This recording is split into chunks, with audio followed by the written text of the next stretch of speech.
The first thing Evan Cross did after signing the divorce papers was laugh. Not a loud laugh, just a quiet, confident smirk. The kind a man wears when he believes he has finally won. The kind that says, "I made the right call."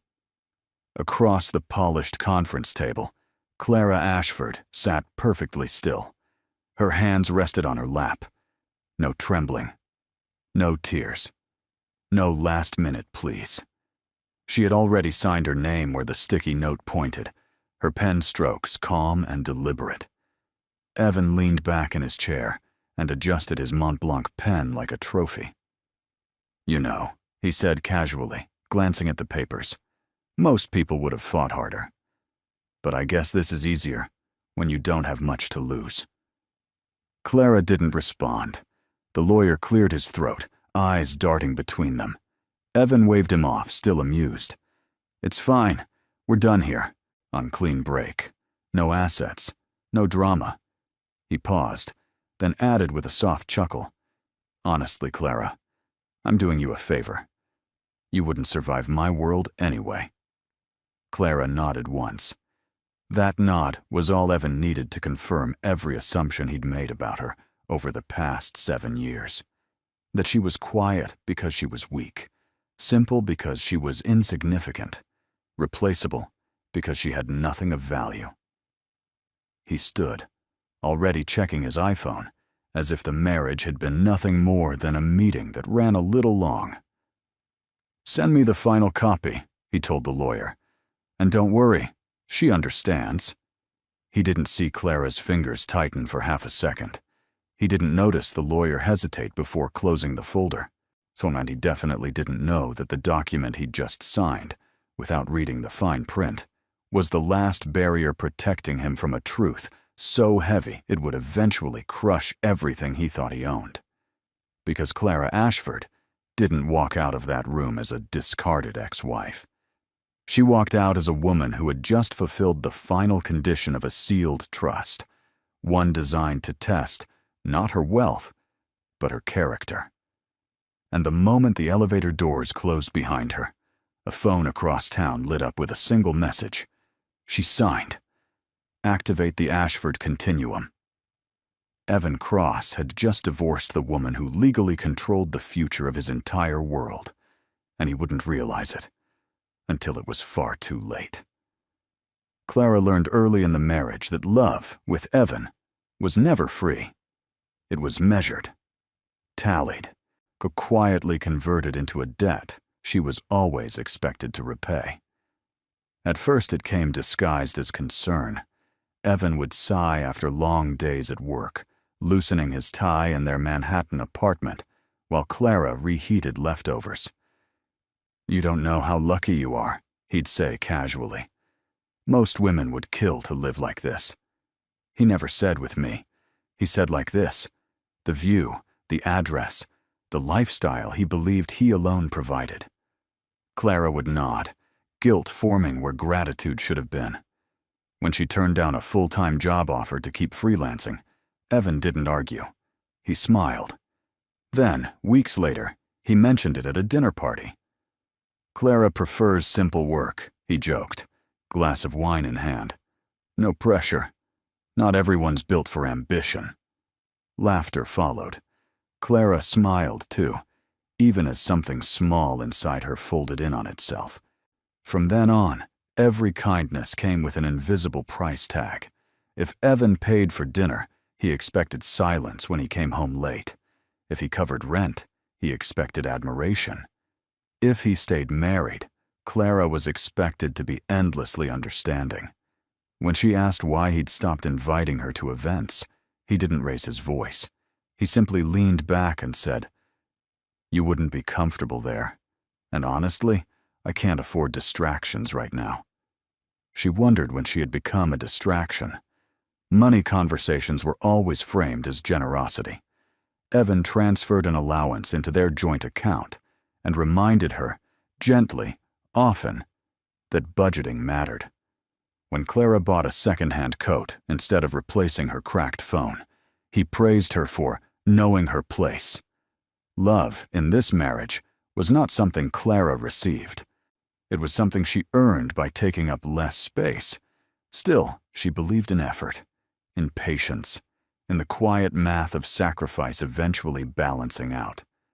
What she didn't realize was that Evan had already rewritten the equation. To him, Clara wasn't a partner. She was an expense that no longer justified itself. And when a man starts seeing love as a liability, he doesn't ask how to fix it. He starts looking for a refund. And Evan Cross had already decided he was done paying. The change didn't happen all at once. That was the most dangerous part. Clara didn't wake up one morning erased from her own life. She faded, slowly, the way a name disappears from a chalkboard after too many careless wipes. It started with decisions. Evan stopped asking what she thought, about travel plans, about investments, about weekends. He'd inform her instead, usually while scrolling through emails on his iPad, his tone efficient and final. "I'll be in Boston this weekend," or "I moved some money around. Nothing you need to worry about." At first, Clara told herself it was normal. Evan was busy, important. His work demanded focus. So she adapted. She learned to phrase opinions like questions, then learned not to ask them at all. Then came the introductions. At networking events, Evan no longer said, "This is my wife, Clara." He said, "Clara handles some freelance stuff." Sometimes he didn't introduce her at all.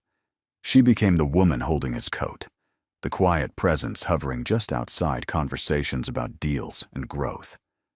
One night, standing in a sleek midtown bar, Clara realized no one had spoken directly to her in over an hour. Not because they were rude, because Evan had already decided she didn't belong in the frame. At home, her world shrank further. Evan moved his work calls into the bedroom and shut the door. His laughter, once shared, became something she overheard.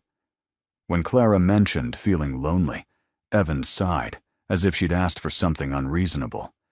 "You're overthinking," he said. "We're fine. You just need more hobbies." She wondered when loneliness had become a personal flaw. Her belongings began to disappear from shared spaces, photos replaced by framed awards, her books boxed away to make room for his.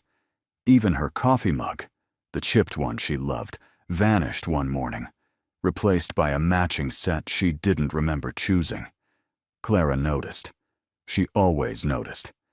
But she told herself that love meant adjusting, that marriage required compromise. That being easy to live with was a kind of strength. What she didn't see was that Evan wasn't asking her to adjust.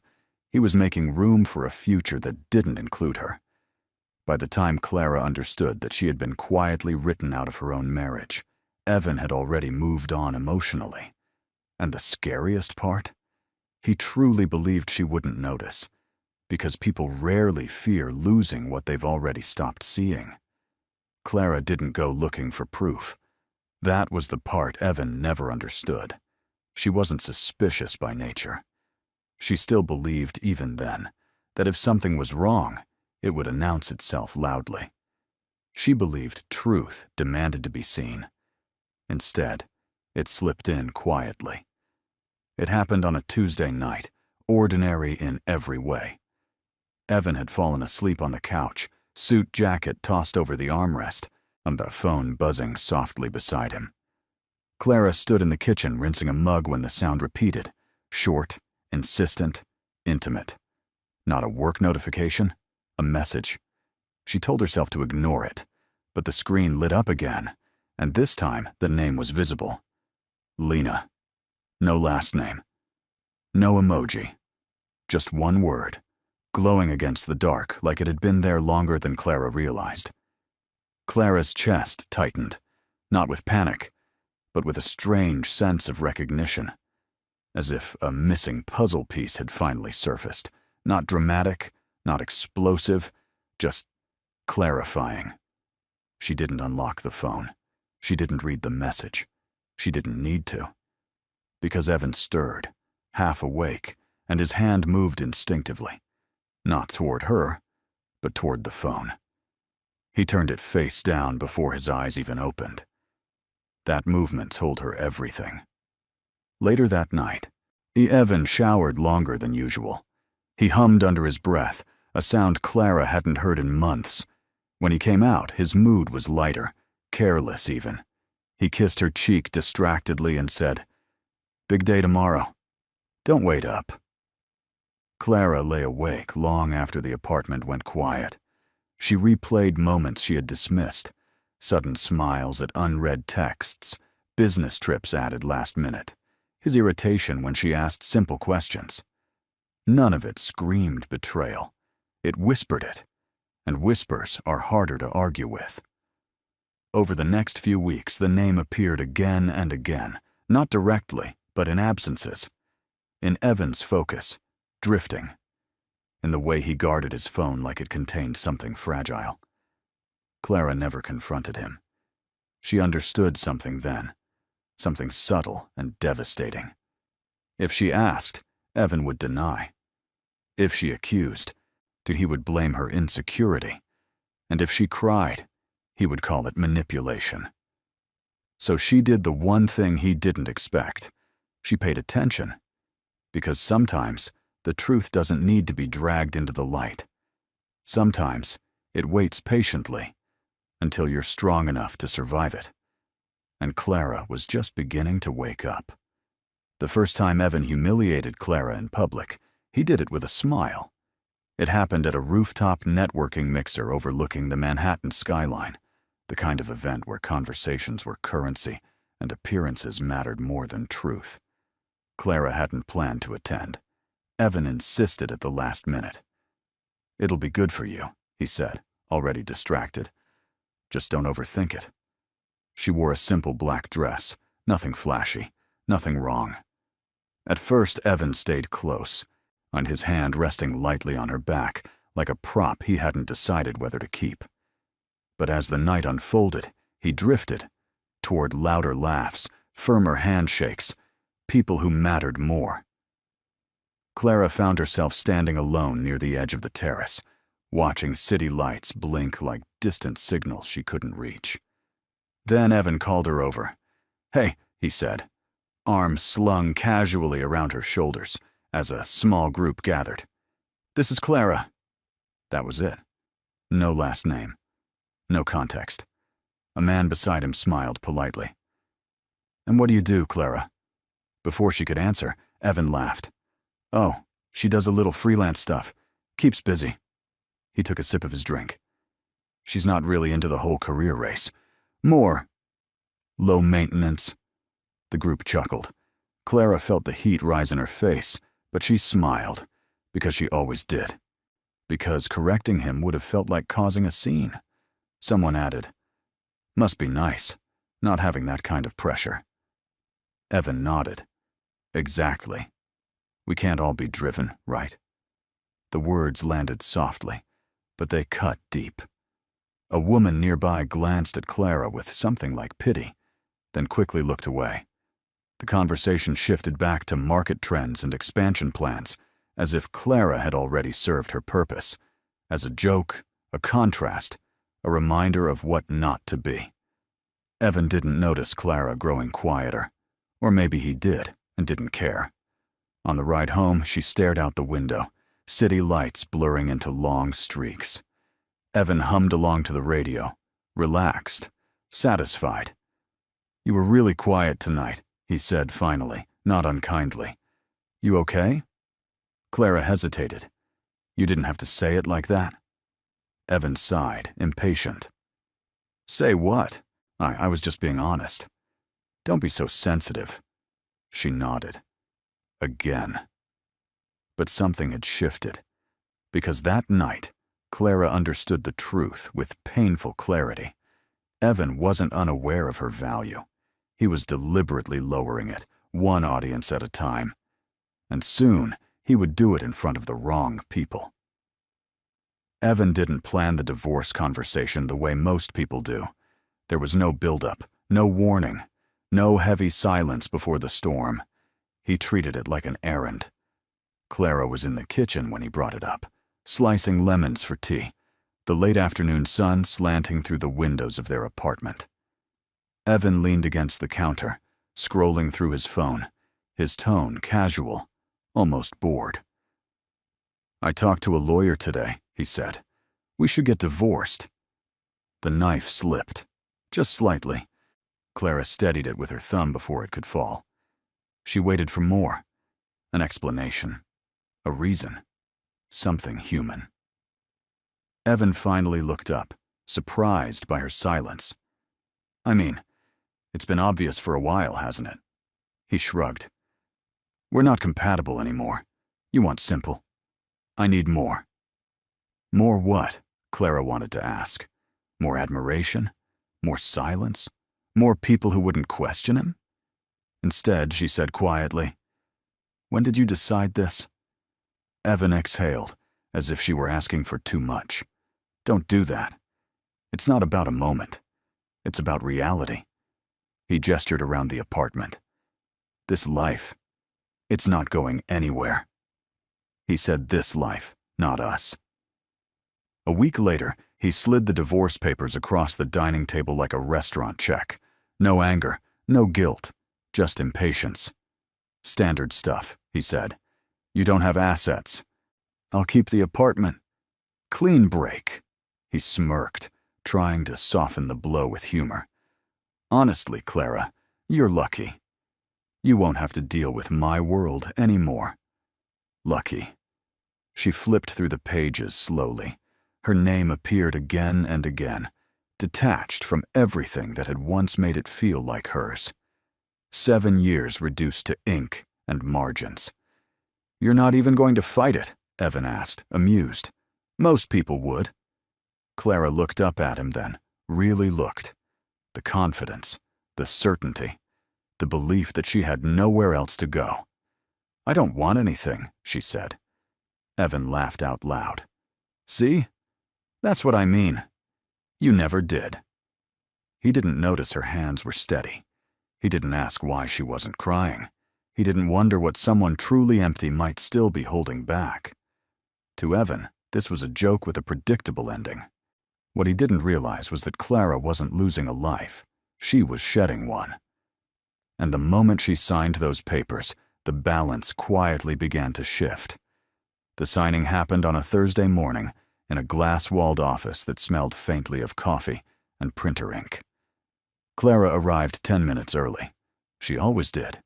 She sat alone at the end of the long table, hands folded, posture straight, eyes calm. Anyone watching would have assumed she was there for a routine appointment, not to officially end a 7-year marriage. Evan came in late. He looked relaxed, confident, almost cheerful. His jacket was slung over one shoulder, phone pressed to his ear as he finished a call. "Yeah, tonight works," he said. "I'll be free." Free. He hung up and finally looked at Clara. "You ready to get this over with?" he asked lightly, not as if they were canceling a subscription. The lawyer slid the documents forward. "If you'll just sign here and here." Clara picked up the pen. Evan watched her closely, waiting for something, for hesitation, for a crack, for emotion that would confirm his version of the story. He expected tears, or at least a question. Instead, Clara read every page slowly. Her face didn't change.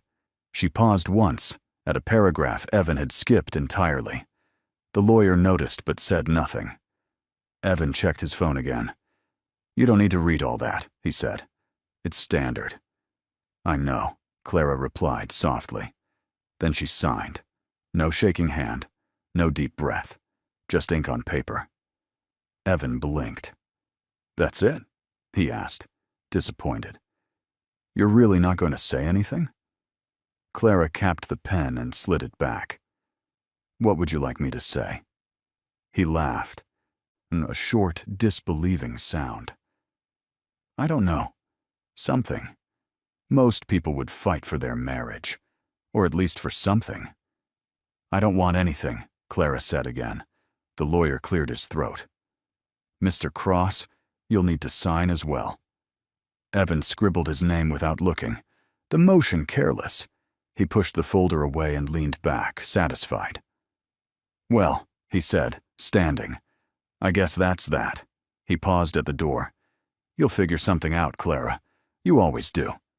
He smiled, almost kindly. "Just don't expect miracles." The door closed behind him. Clara remained seated. For a moment, the room was silent except for the hum of the city outside. The lawyer studied her carefully, as if seeing her for the first time. "You're sure?" he asked quietly. Clara nodded, because the truth was simple, and Evan would never understand it. She hadn't signed because she was weak. She had signed because she was done waiting.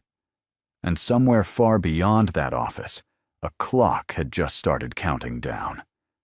Clara thought the worst part would be leaving. She was wrong. The apartment emptied faster than she expected. Evan had already packed the things he cared about: his suits, his watches, the framed awards that once crowded the walls. What remained felt like leftovers from a life no one claimed anymore. Clara packed quietly, choosing only what fit into 2 suitcases: clothes, a laptop, a few books, proof she had existed. The doorman didn't meet her eyes when she left. She stayed the first night in a modest hotel on the edge of Midtown, the kind of place people booked when plans fell apart. The room smelled faintly of detergent and old carpet, so Clara sat on the edge of the bed and stared at the wall, waiting for the moment she was supposed to break. It didn't come. What came instead were the small humiliations. Her joint account was frozen within 48 hours. Evan called it a banking error. The credit card declined at a grocery store. A freelance client emailed to say they were going in a different direction. A friend she'd known for years stopped replying altogether. By the end of the week, Clara understood the shape of her new life. She sublet a small studio farther downtown. No skyline view, no doorman, just a single window and the sound of traffic at night. She slept on a mattress on the floor, her suitcases stacked like temporary furniture. Evan didn't check in. Instead, she saw him online. Photos from dinners, tagged locations she used to recognize, and smiles that looked effortless. A life that appeared untouched by her absence. The silence hurt more than cruelty ever had. One evening, Clara sat on the floor, back against the wall, phone in her hand. She scrolled through old messages she hadn't had the heart to delete. Promises, jokes, versions of Evan that felt like strangers now. For the first time, doubt crept in. Maybe he was right. Maybe she really didn't have anything. Maybe letting go hadn't been strength, but surrender. She closed her eyes, breathing slowly, grounding herself the way she always had, by staying quiet, by enduring. She didn't know that this was the lowest point by design, that every closed door, every lost comfort, every unanswered call was stripping her life down to its barest truth, and that sometimes, when there's nothing left to lose, the ground beneath you isn't empty, it's solid. And Clara Ashford was standing on it for the first time. Clara didn't hear Lena Moore's name again for weeks, not directly. It surfaced in fragments, through mutual acquaintances, half-finished stories, and the careful silence that follows something people don't know how to frame yet. Evan had moved fast, too fast. Photos appeared online, new dinners, new smiles, new captions that tried too hard to look effortless. Clara told herself not to look. She looked anyway. Lena was beautiful in a way that felt deliberate. Sharp lines, confident posture, the ease of someone who believed she'd finally arrived. In every photo, Evan stood slightly in front of her, hand possessive at her waist, smile polished and proud. What Clara didn't see, but would later understand, was how tightly Lena's jaw was set, how often her eyes drifted off camera. The first crack came quietly. One afternoon, Clara received an email from an unfamiliar address. No subject line, Just a single sentence. Did he ever tell you the truth about anything? Clara stared at the screen for a long time. She didn't reply. The second message came days later. Longer this time. Careful. Defensive. Lena wrote about confusion, about stories that didn't line up, about realizing she was always being compared to someone she'd never met, but somehow already resented. He told me you were dependent, Lena wrote, that you wouldn't survive without him. Clara exhaled slowly. That was Evan's pattern. Simplify, diminish, rewrite. Then came the detail that shifted everything. Lena mentioned a document Evan had shown her while bragging one night. Divorce papers. He'd laughed while explaining how easily Clara had signed, how she'd walked away with nothing. She didn't even read it, he'd said. She never cared about details. Lena had believed him, until she noticed something strange. The dates didn't match the story. The language was too specific. And the lawyer's name, Thomas Reed, wasn't just any attorney. He was a fiduciary specialist. That wasn't an accident. Lena hadn't written to confess. She'd written because something felt wrong. And for the first time, Evan wasn't the smartest person in the room. Clara closed her laptop, hand steady. She didn't feel vindicated or angry. She felt clarity.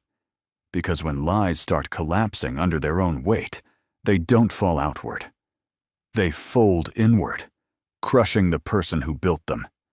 And Evan Cross was about to discover that the story he told everyone wasn't unraveling because of Clara. It was unraveling because the truth had finally found a witness. And witnesses, once awakened, don't stay silent. The meeting didn't feel dramatic. That was what unsettled Clara the most. Thomas Reed's office was quiet, understated, tucked inside a stone building near Wall Street that looked like it had been there longer than ambition itself. No glass walls, no branding, just thick folders, soft lighting, and the kind of silence that carried weight. Thomas was already seated when Clara arrived. He stood when he saw her, not hurried, not emotional, just respectful. "You've grown," he said gently. Clara blinked. "You knew me?" He nodded. "Since you were 17. That was the first moment her breath caught. Thomas didn't rush. He poured water, slid a single folder across the desk, and waited until she touched it. "Your mother trusted process," he said. "Not people. Especially not people." Inside the folder were documents Clara had never seen. Letters, amendments, conditions written in her mother's careful handwriting. The Ashford Continuum Trust had never been locked because Clara was irresponsible. It was locked because the inheritance was never meant to arrive easily. There was a moral clause, Thomas explained.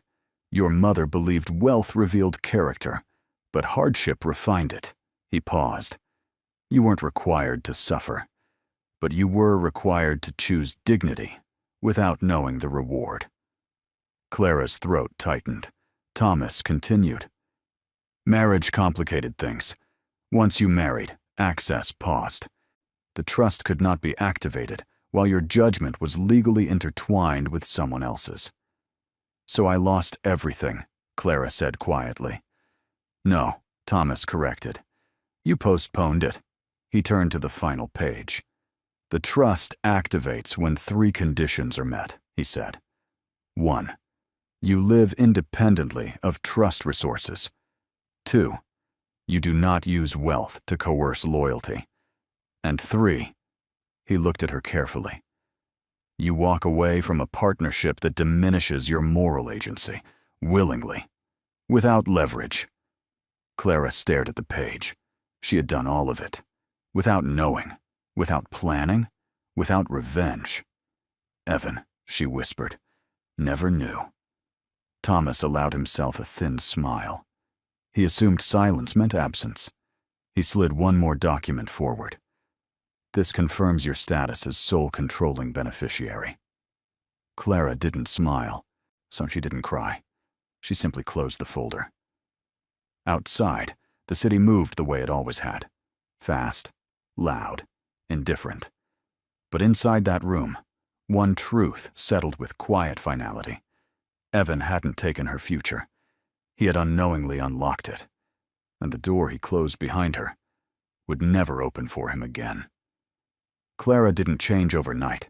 There was no dramatic makeover, no sudden hunger for attention, no desire to prove anything to anyone. What changed was quieter and far more permanent. She started by reclaiming small choices. She moved into a temporary apartment overlooking a narrow street downtown, the kind where mornings began with the sound of delivery trucks and evenings ended with warm light spilling from bookstore windows. She bought a simple desk, a comfortable chair, and positioned her laptop near the window, not for the view, but for the reminder that she could decide where her life faced. Thomas handled the legal machinery discreetly. Clara didn't step into boardrooms or sign sweeping directives. Not yet. The trust moved when she was ready, not before. For the first time, power waited for her. What surprised her most was the absence of fear. She had expected to feel intoxicated by security, or angry at how easily everything could have been different. Instead, she felt grounded, as if the long season of uncertainty had trained her to stand without leaning. She updated her resume, not because she needed work, but because she wanted clarity. She reconnected with old contacts, not to announce who she was, but to remember who she'd been before she learned to shrink. Conversations felt different now, straighter, unapologetic. People noticed. Not the money. Cook with the presence. Clara spoke less, but when she did, people listened. She asked sharper questions. She ended conversations that drained her. She stopped explaining herself.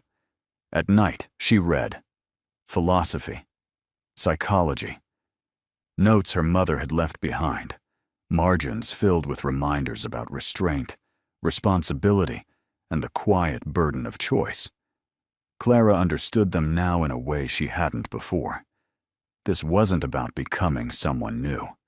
It was about returning to herself, without compromise. Evan never crossed her mind directly, not with anger, not with longing. He existed now as a closed chapter, one she no longer needed to reread to understand. What Clara was becoming didn't need his recognition. It needed her consent.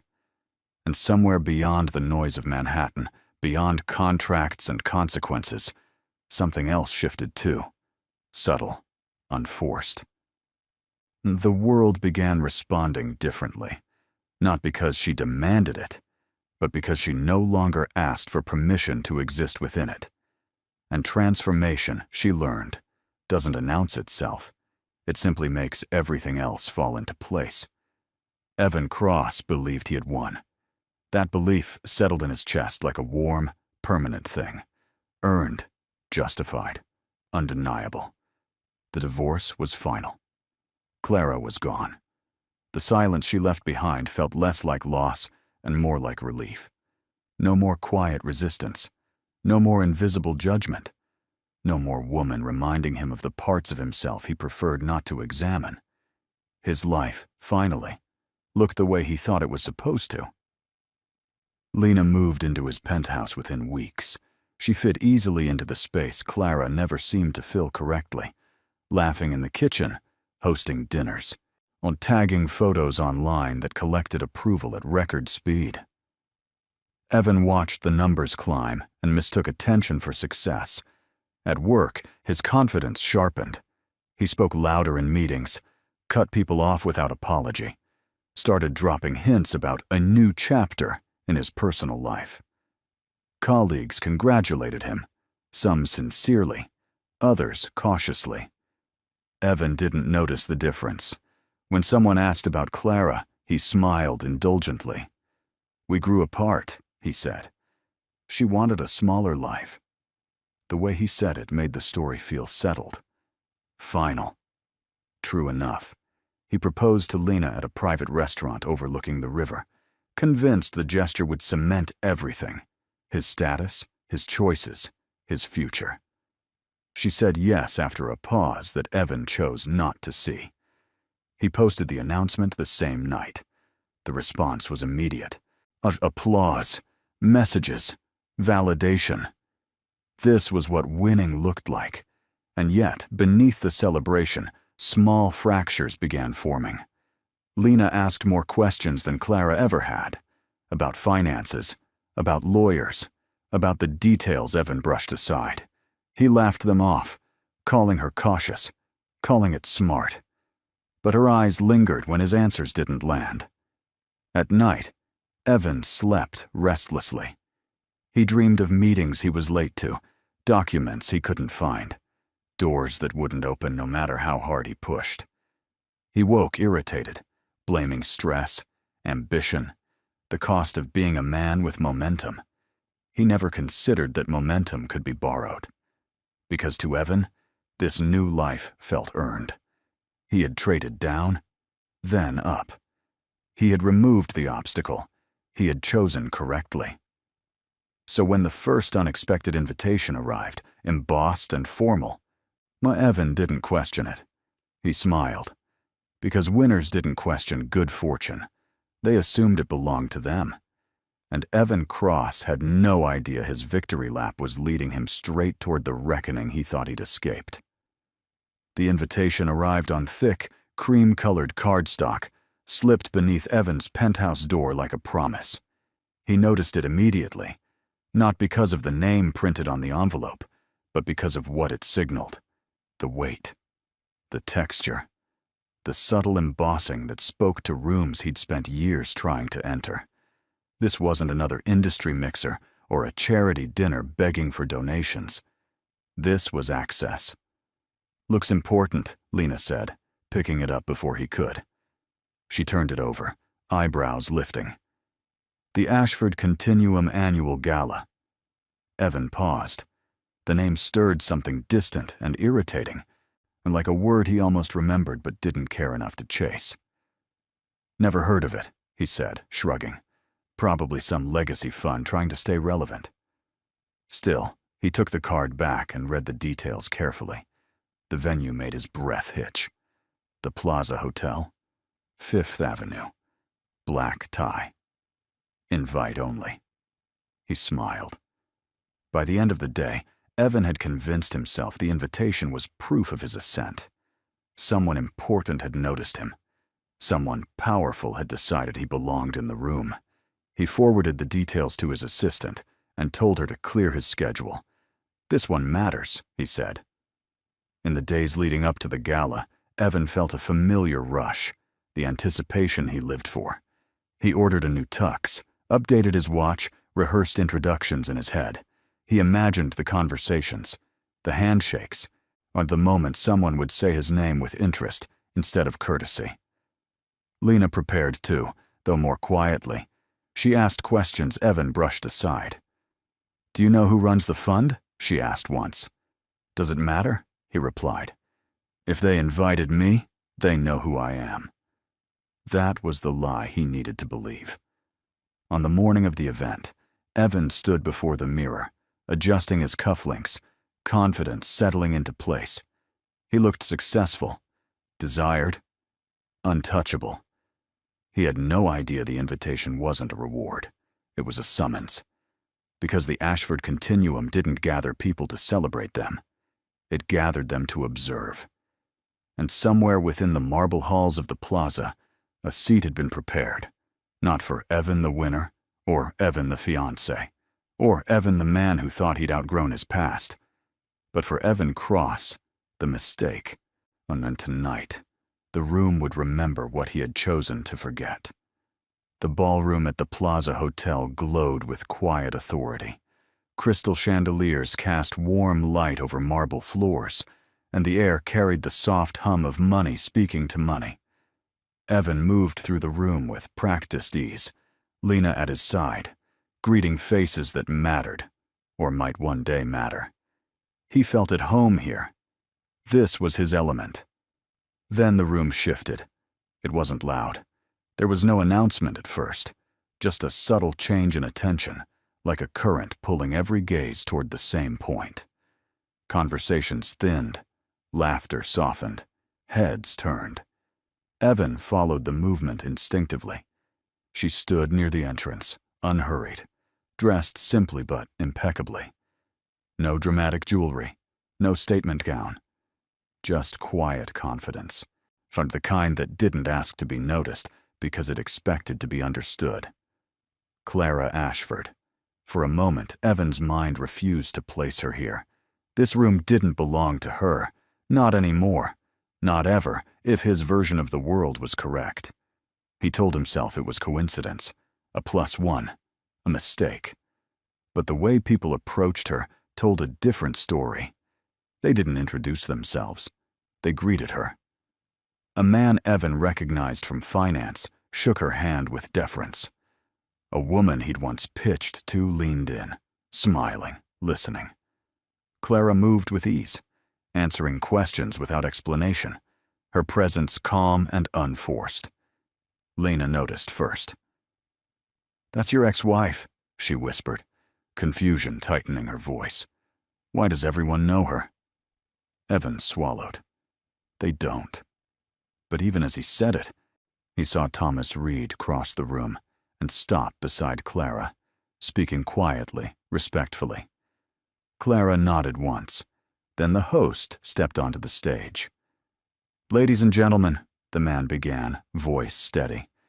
"Thank you for joining us tonight. Before we begin, I'd like to recognize the individual who makes this gathering possible." The room fell silent. "Our sole controlling beneficiary and chair of the Ashford Continuum," he continued, "Ms. Clara Ashford." The applause wasn't explosive.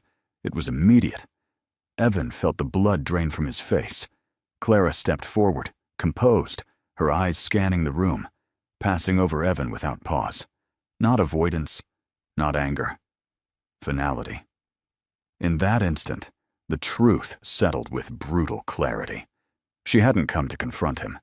She had come because this was her room, and Evan Cross was no longer standing at the center of it. Evan didn't remember sitting down. One moment he was standing near the bar, the echo of applause still ringing in his ears, and the next he was gripping the edge of a chair as if the room had tilted without warning. The name Clara Ashford repeated itself in his mind, detached from the woman he thought he knew, reassembling into something unrecognizable. This wasn't possible. This wasn't real. He laughed once under his breath, sharp and panicked. A mistake, a coincidence, a setup that would correct itself if he just waited long enough. But nothing corrected itself.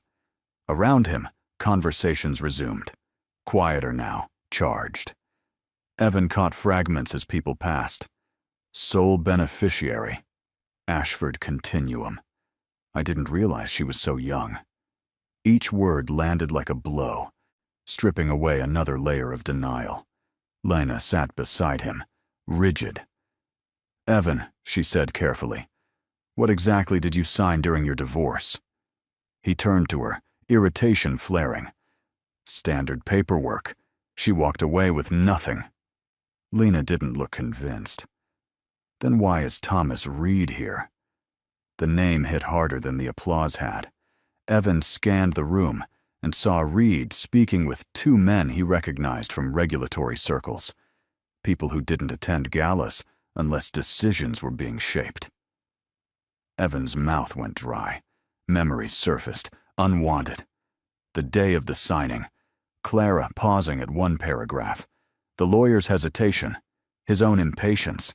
He had skimmed. He always skimmed.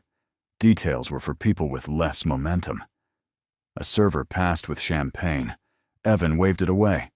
He pulled out his phone, fingers unsteady, and searched for the divorce agreement in his email. The document loaded slowly, each second stretching. He scrolled past the sections he remembered: property, accounts, confidentiality.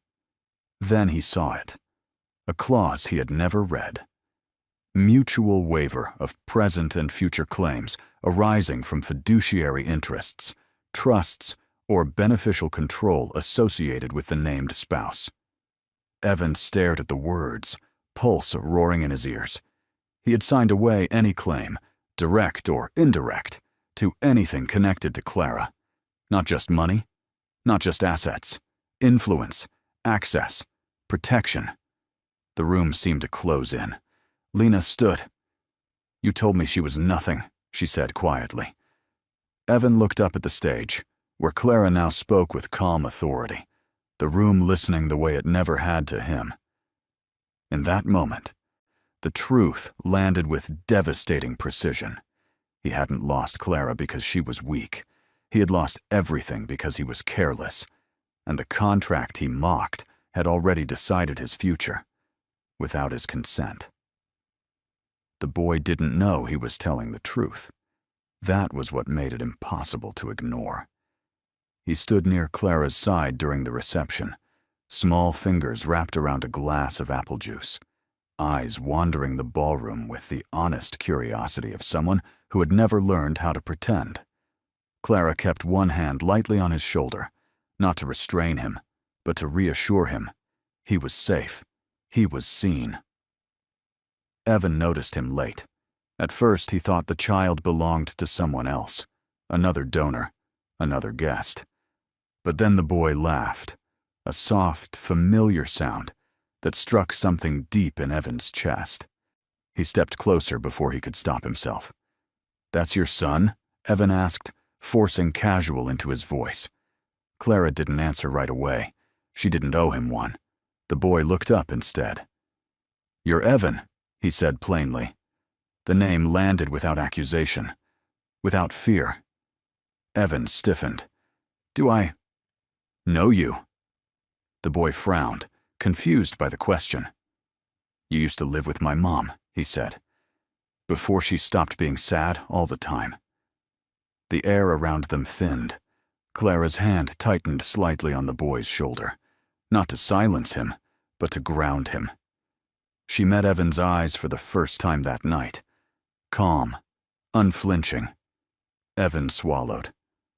"I never made her sad." The boy considered this carefully, the way children do when sorting truth from noise. "You did," he said simply. "But you didn't see it. Oh, she cried in the kitchen when you were on calls. She told me not to worry." Evan opened his mouth. No words came. "I don't worry now," the boy added, smiling at Clara. "She laughs more." There was no malice in it, no intent to wound, just observation. Lena stood a few steps away, watching the exchange with dawning clarity. Not triumph, not jealousy, understanding. Clara knelt then, bringing herself to the boy's level. "Hey," she said gently, "thank you for being honest." He nodded, satisfied, and wandered off toward the dessert table. The moment stretched. Evan felt something inside him give way, not dramatically, not loudly, but completely. He had spent years rewriting stories, reshaping memories, convincing himself that harm only counted if it was visible. But the child had seen it, and children don't lie to protect pride. Clara stood. "This," she said quietly, "is why I left." She didn't wait for his response, because the truth had already spoken, and it had chosen the one voice Evan could never argue with. Lena Moore left the ballroom without saying goodbye. It wasn't dramatic. No raised voice, no final scene. She simply stepped back, handed her champagne flute to a passing server, and walked toward the exit with a calm Evan had never seen before. He noticed too late. By the time he turned, she was already halfway across the marble floor, heels steady, shoulders straight, no hesitation in her stride. Evan followed, panic sharpening his steps. "Lena!" he called, forcing a laugh that sounded wrong even to him. "What are you doing?"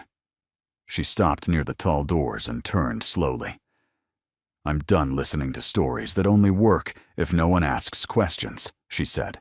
Evan scoffed. "You're overreacting. This night, it's just politics. Optics." Lena studied him for a long moment, really studied him, as if stripping away the version of Evan she had been sold and comparing it to the man standing in front of her now. "You told me she was nothing," she said quietly. "You said she needed you, that she signed away her life because she didn't understand it." He opened his mouth, ready with a dozen explanations. She didn't give him the chance. "You weren't lying to impress me," Lena continued. "You were lying to protect yourself." The words landed cleanly, precisely, without cruelty. "I saw how you looked when they said her name," she added. "That wasn't surprise. That was fear." Evan felt the room slipping from him again. "You don't know what you're talking about." "I do," Lena said, "because I recognized it. It's the same look you give when someone gets too close to the truth." She glanced back toward the ballroom, where Clara stood surrounded by quiet respect, unbothered, unperforming. "She didn't take anything from you," Lena said. "You handed it over because you thought it didn't matter." Silence stretched between them. Lena reached up and removed the ring Evan had placed on her finger weeks earlier. She set it gently on the small table by the door. "I won't be your proof of success," she said, "and I won't be your shield." Then she turned and walked out. Evan stood frozen, the weight of the ring heavier than it should have been. For the first time, there was no one left to blame. No woman to rewrite. No narrative to control. Because when even the person who benefited from the lie walks away, what remains is the truth. And Evan Cross was finally alone with it. Evan's fall didn't come with headlines. It came with silence. The Monday after the gala, his calendar looked full, but his phone stayed quiet. No congratulatory messages, no follow-up meetings. The invitation that had once felt like a crown now read like a warning he'd ignored too late. At the office, things felt different. Conversation stopped when he approached. A meeting he'd led for years was reassigned without explanation. His assistant avoided eye contact, forwarding calls instead of patching them through. When Evan asked about a delayed contract, his manager offered a tight smile. "The board wants to reassess," he said. "Risk management." Risk, the word echoed. By Wednesday, reassessment became distance. Distance became exclusion. Evan learned through a third party that a key partnership had quietly dissolved. No accusation, no drama, just a polite withdrawal. The kind reserved for people no longer worth defending. He tried to laugh it off, told himself it was temporary. That momentum always slowed before accelerating again. But momentum doesn't return when trust is gone. That evening, Evan sat alone in the penthouse that suddenly felt too large. Lena's things were gone. The ring still sat where she'd left it, untouched, accusing in its stillness. He poured a drink and stared out at the skyline he once believed reflected his importance. It didn't. Emails arrived, carefully worded, professionally distant. Invitations rescinded. Committees restructured. His name slipped lower on lists that once opened doors without effort. He finally called Thomas Reed. The call went to voicemail. Evan drove instead, desperation tightening his chest. Reed's assistant met him in the lobby and didn't invite him upstairs. "Mr. Reed has no business with you," she said calmly. "He never did." The truth settled with a weight Evan couldn't outrun. He hadn't been pushed out. He had been deemed irrelevant. By the end of the month, his role was eliminated as part of a strategic realignment. The severance was generous, but useless. Money without access. Time without influence. A name people remembered only in the past tense. Evan sat in the quiet that followed, replaying every moment he'd dismissed. Every pause, every signature, every warning he'd mistaken for weakness. This was the part no one applauded, the slow understanding that nothing had been taken from him unfairly. He had traded it all away. And the world, having finished with him, moved on without a glance back. Clara didn't celebrate Evan's fall. By the time his name began to disappear from conversations, she had already moved on. Not forward, not upward, but inward. That was where the real change had taken root. Her days settled into a rhythm that felt earned. Mornings began with quiet walks through Central Park, the city waking around her without urgency. She worked when she wanted to, not because she needed to. Decisions arrived without pressure, choices without fear. For the first time in her adult life, nothing in her world depended on someone else's approval. The trust did what it was designed to do, silently. Investments shifted, boards adjusted. Influence moved without her having to raise her voice. Clara attended meetings when it mattered and declined when it didn't. Power, she learned, was most effective when it didn't need to announce itself. What surprised her most wasn't the ease. It was the space. Space to think. Space to rest. Space to feel without bracing for consequences. People approached her differently now, not because of what she owned, but because of how she listened. Clara asked questions no one else bothered with. She remembered names. She noticed who was overlooked, and quietly, deliberately, she brought those people forward. One evening, after a long charity board session, Clara found herself lingering on the steps outside the building. The city lights reflected off wet pavement, soft and blurred. Thomas Reed stood beside her, hands in his coat pockets. "You did this the hard way," he said. Clara smiled faintly. It was the only way that felt honest. Someone approached then, not a stranger, not a savior, just a man who had worked with her on a project months earlier. Thoughtful, steady. He spoke to her without assumption, without performance. When he asked if she'd like to have dinner sometime, there was no urgency in his voice, only interest. Clara said yes, not because she needed companionship, not because she wanted to prove she was chosen again, but because she wanted to choose. That was the reward no one could take from her. Not the wealth, not the access, not even the quiet satisfaction of justice. The reward was agency. And as Clara walked home that night, the city opening around her like a promise instead of a test, she understood something with gentle certainty.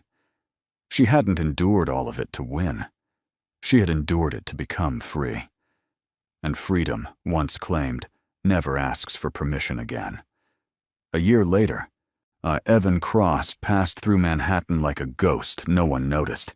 He still lived in the city, though not in the skyline anymore. His name no longer opened doors. It surfaced occasionally, never with anger, never with scandal, just as a quiet example of someone who had been present once and then wasn't. No one spoke about Clara in relation to him. That was the part that hurt the most. For Clara, life didn't unfold like a victory montage. There were no headlines, no public declarations, no moment where she stood above the wreckage and smiled. Her happiness arrived the way real things do, gradually, gently, and without spectacle. She married in the fall.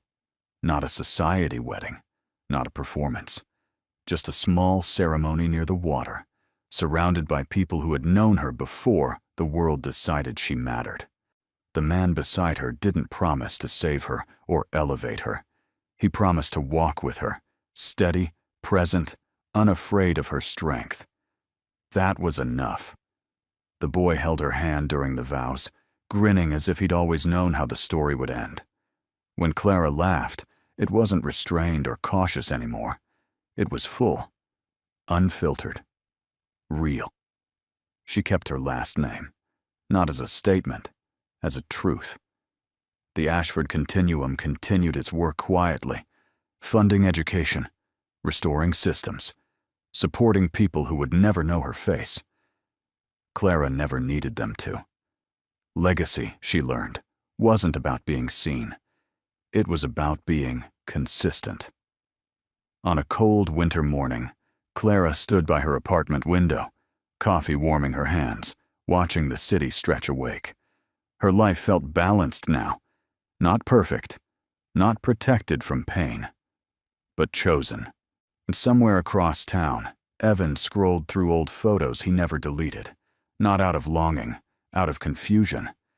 He still couldn't understand how the woman he dismissed had become unreachable, untouchable, whole.